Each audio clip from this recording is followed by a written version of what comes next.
Estamos de volta aqui com o programa Viver com Fé e Saúde. Nessa semana nós estamos falando sobre autismo. E a nossa convidada é a psicóloga, professora especialista, Paola Gianotto, que está nos falando aqui em relação a essa questão, sobretudo pouco antes de irmos, né, para o intervalo, você falava sobre essa questão da inclusão, né, dessas crianças na escola. E como é que funciona em relação a essa questão que é lei, né, no sentido de receber essa criança. A questão do professor de apoio faz necessário para todas as crianças, até porque você trouxe, né, que existem os níveis, né, em relação ao autismo. Todas essas crianças vão ter esse professor de apoio? Bem, primeiramente, uma coisa que a gente tem que deixar bem claro é que é direito dessa criança ter a matrícula na escola. A escola não pode negar, e isso cabe, inclusive, à intervenção do Ministério Público, se for necessário. Ainda que eles não estejam preparados, não significa que eles vão negar. Eles devem aceitar, né, e ir em busca. Exatamente. Né? Até porque tem profissionais na cidade extremamente capacitados para poder dar esse suporte. A partir do momento que esse estudante está matriculado, é necessário fazer, então, uma avaliação pedagógica para verificar a real necessidade desse profissional ou não. A lei que dá suporte, que é a lei da Berenice Piana, né? A lei que dá suporte, que é da Berenice Piana, ela fala que, comprovada a real necessidade, né, esse estudante ele tem direito a um acompanhante especializado. Né? E isso a gente tem que prestar muita atenção na terminologia, porque ele não está falando em momento algum um professor, e ele não está falando em momento algum um especialista. Tá? Porém, o Estado do Mato Grosso do Sul, tanto a rede pública, tanto a rede municipal, quanto a rede estadual pública, eles dão prioridade para professores graduados em pedagogia e especialistas em educação especial. Né? Então, Mato Grosso do Sul tem esse recorte diferenciado. Isso, é bem diferente. Nós estamos bem à frente nesse sentido. Todos precisam? Não. Né? Até porque cada um tem a sua especificidade, apesar de estar dentro do mesmo quadro, que é o transtorno do espectro autista. Então, uma equipe da educação especial precisa avaliar esse estudante dentro do ambiente escolar para verificar quais são suas habilidades, quais são suas dificuldades, quais são suas alimentações, quais suas potencialidades, para a gente verificar se realmente existe a necessidade desse professor. Porque, às vezes, o TEA é tão leve, os sintomas dele, que se a gente orientar e capacitar o regente e a coordenação da escola, eles dão conta tranquilamente. Mas, quando é um pouco mais comprometido, principalmente nas questões pedagógicas, nós temos sim que colocar esse profissional. Entendi. E assim, é um trabalho muito importante que a Secretaria de Educação vem fazendo em nosso estado, não é?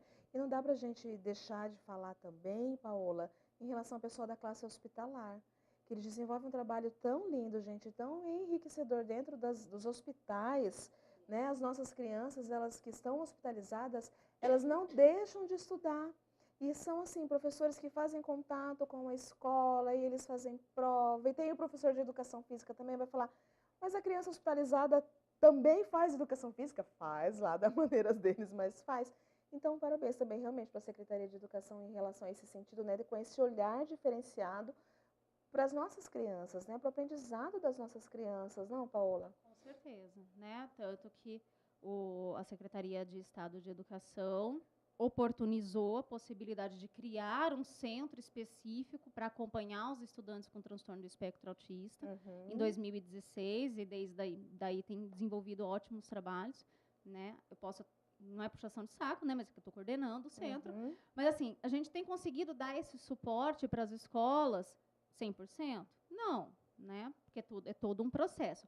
Mas é um processo construído, gradativamente, vai atingindo as metas e tudo mais, sim, né? tá caminhando muito bem, não posso reclamar, não. Já que você falou, não estou puxando o saco, né? Não está puxando o saco. Nós queremos saber exatamente como que é esse trabalho, onde é que você está, quais são as metas, qual o foco maior que vocês têm em relação ao seu fazer hoje, Paola. Você que faz uma série de outras coisas também. Uma das minhas atuações é como coordenadora do Centro de Apoio Estadual ao Estudante com Transtorno do Espectro Autista, que é o CEAM-TEA, né, que ele é vinculado à rede estadual de ensino. aonde nós temos 3 núcleos para poder atuar frente a esse estudante. Nós temos o núcleo de apoio educacional, que eu tenho técnicos, então, especialistas em educação especial, que vão até as escolas acompanhar esse estudante no sentido de orientar o professor de apoio, orientar a regente, orientar a coordenação, conversar com a família, dar suporte para a clínica, para trocar informações para a gente tentar falar a mesma língua. Aí nós temos o núcleo de assessoramento educacional, onde ele disponibiliza formação para os nossos professores e para a comunidade em geral. Olha, A gente, no ano passado, nós conseguimos fazer 5 palestras abertas ao público no período noturno. Gratuitas. Todos é sempre gratuitos. E fizemos um seminário para 1.100 pessoas no ano passado. Que bacana. Esse ano a gente já começou com a primeira palestra, no mês de abril, que é o mês destinado, né, à conscientização mundial do autismo, e vamos dar continuidade nesses quesitos. E nós temos também o núcleo de pesquisa educacional, que é o responsável por fazer pesquisas sobre situações, materiais, artigos, publicações que a gente precisa desenvolver para dar suporte para as pessoas envolvidas no transtorno. Olha só que interessante. E isso a nível estadual? Estadual. Vamos dizer que numa escola lá no interior do estado, ela não estava nem imaginando que na matrícula dela ela ia receber uma criança, né, onde está mostrando lá, diagnosticada com autismo. Para onde essa escola liga? Quem eles buscam ajuda? Negar ela não pode, né, de forma alguma. A questão da inclusão, e isso é lei. Como é que esse diretor, como é que essa escola vai se posicionar? Quem vai procurar? Que contato vai fazer com vocês? De que forma chegar até vocês? Na rede estadual, a gente trabalha com técnicos da educação especial, tá? Que são os técnicos do NUESP, que a gente fala, né? Que é a terminologia correta. E em todas as cidades tem um X de técnicos do NUESP que dá suporte a essas escolas. Olha. Chegou uma matrícula nova e veio acompanhado do laudo de autismo. Esse técnico vai ser chamado para poder dar o suporte, fazer esse primeiro contato com a família, avaliar esse estudante, ver quais são as necessidades dele, orientar profissionais que estejam envolvidos, capacitar professores. E nós aqui no centro damos todo o recurso para ele no sentido de supervisionar, orientar, verificar, né, o que pode ser melhorado e assim por diante. Quando possível, nós nos deslocamos também para lá. Entendi. Então, na realidade, a escola vai procurar a Secretaria de Educação. O técnico da educação especial que fica responsável pelas escolas da rede estadual. Entendi. E ele já vai ter feito contato, se apresentou àquela escola, naquele local, na região onde ele trabalha, né? Dizendo, né, olha, se acaso acontecer, sou eu a pessoa responsável aqui. Que bacana. E você colocou também que a capacitação é aberta ao público. Sim, nós temos as capacitações onde são específicas para os nossos professores e equipe pedagógica das escolas, mas a grande maioria delas a gente tenta, sim, abrir ao público. Porque não adianta eu só ficar falando com o meu professor de apoio. Eu tenho que falar com o regente, eu tenho que falar com a família, eu tenho que falar com as pessoas que convivem. Né? Então, a grande maioria das nossas formações, todos estão convidados. A divulgação normalmente é feita através do site da sede. Muito está se falando, não só em abril, né, no mês da conscientização, mas há muito tempo está se ampliando muito mais, e isso é bom, né, sobre a questão do tema.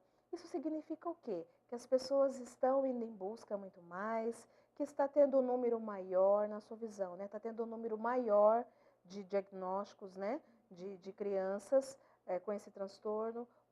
Na sua visão, o que é que realmente está acontecendo? Até porque tem essa questão da lei, as crianças estão sendo inseridas, está havendo essa inclusão, né, que é fantástica também. Imagina ele ir para a mesma escolinha com o irmãozinho dele, né, sem aquela questão, né, da diferenciação. Isso é muito bacana.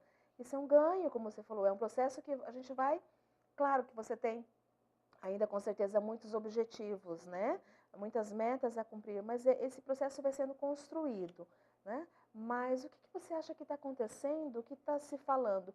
Não acredito que seja por moda, mas algo está acontecendo nesse sentido diferenciado realmente, que tem muita gente interessada em saber um pouco mais sobre a questão do transtorno do espectro autista, né, Paola? Eu acho que, assim, tem vários aspectos, né? Inclusive, na semana passada, saiu uma publicação de um centro diagnóstico nos Estados Unidos, onde eles estimam que lá já existe 1 a cada 59 pessoas tem o transtorno. A nível mundial, a gente fala em 68 para 1. Tem pesquisas que até menos. Então, assim, a prevalência, sim, aumentou. A questão do acesso ao diagnóstico mais cedo, né? Então, as pessoas estão tendo mais informações, onde os pais estão conseguindo identificar desde cedo nos seus filhos um comportamento diferenciado, um atraso na linguagem e buscando isso cada vez mais cedo. Como as famílias também começaram a compreender que escola especial não é o único lugar que pode auxiliar esse processo. Eles estão também se permitindo, né, colocar o filho no ensino comum. Não é fácil a princípio, né, mas estão confiando nas nossas equipes, né, para poder dar esse suporte. Então, assim, eu acho que é uma série de situações, né? Então, está sendo realmente mais divulgado, está sendo mais discutido e, consequentemente, as pessoas começam a ter mais interesse, mais curiosidade e querer aprender. Exato. Então, quer dizer, muita coisa vocês já estão conseguindo objetivar, né? Estão conseguindo chegar realmente à meta que vocês desejam, né? Que as pessoas possam falar de uma forma que não é aquele bicho de 7 cabeças, né? É trabalhoso, sim, mas existem formas para você trabalhar de que a família tenha qualidade de vida, que essa criança também tenha qualidade de vida, não é? Com certeza, sim. A gente tem que tomar cuidado que a gente não pode romantizar o transtorno. Tem as dificuldades, muitas famílias sofrem nesse período de adaptação, né? De correr, as famílias... Tem os lutos que acontecem. Os lutos, vários tipos de terapia que a criança acaba tendo que frequentar, então tem todo um desgaste familiar aí. Muitas mães deixam de trabalhar, muitos pais, para poder dar esse suporte. Né? Então, a gente tem que tomar cuidado só para não romantizar, mas não é um bicho de 7 cabeças. Hoje, pelo menos aqui no estado, a gente tem um suporte, uma estrutura muito boa para trabalhar com essas crianças. No início do bloco anterior, você estava dizendo em relação aos níveis, né, que hoje é classificado como os níveis, né, de moderado, não, leve, moderado, né, e tal. Há um tempo atrás, há alguns anos, era classificado como tipos de autismo, né? O que mudou? Hoje já não pode mais falar que tipo de autismo que é, né? São os níveis. Mas o que mudou? Porque muito antigamente existia, né, vários outros nomes que se davam. Hoje só se fala transtorno do espectro autista, né? Não tem a questão do Asperger, não tem nada disso, né? O que muda nisso? Na verdade, assim, nós temos manuais de classificação, né? O Brasil, prioritariamente, dá ênfase na questão do CID, que é o Manual de Classificação Internacional de Doenças. A última edição dele, que é o CID-10, foi publicada em 1993, onde ele trazia justamente isso. Era chamado, inclusive, de transtornos globais do desenvolvimento. Onde ele trazia que existia o autismo clássico, o autismo atípico, a síndrome de Rett, a síndrome de Asperger, desintegrativo da infância. Então, tinha suas subdivisões. Não é que não se utiliza mais hoje, mas como existe já um manual de classificação, onde ele traz uma terminologia mais atualizada, a gente dá preferência para trabalhar cientificamente, com pesquisas nas escolas e assim por diante, é essa terminologia. Então, o que aconteceu? Não é que essas crianças deixaram de existir. Não tem mais síndrome de Rett, não tem. Não é isso. Na verdade, elas foram reorganizadas dentro desse TEA leve, moderado e grave. Entendi. Quero que você deixe um recado para quem está nos assistindo em relação a essa questão, né, nesse aspecto, nesse sentido. Seja para a família, seja para o professor, seja para aquele coleguinha, né, que recebeu um amiguinho. Eu gostaria só de deixar assim, um recado para as famílias de uma maneira geral. Vocês não estão sozinhos, né? Nós sabemos o quanto é difícil a dinâmica de vocês para poder reconstruir esse filho dentro de vocês. O quanto é difícil vocês conseguirem acesso a alguns tipos de tratamento, a escola que dá um suporte adequado. Mas a gente está aqui, né? O Estado do Mato Grosso do Sul tem profissionais extremamente capacitados para estar auxiliando vocês. Procura, gente. Vamos trabalhar junto, família, escola e clínica, para a criança poder desenvolver o máximo possível. Paula, Deus abençoe cada vez mais o seu fazer, o seu trabalho. Muito bom ter você aqui novamente no programa, falando sobre algo, né, que você fala realmente com brilhantismo. Então, Deus te abençoe e parabéns, viu? Muito obrigada pelo convite. Imagina. Eu quero que você volte outras e outras vezes aqui também. Viu só? Não falei para vocês que ia ser excelente, né? A fala da Paola aqui em relação a essa questão de fato sobre o autismo.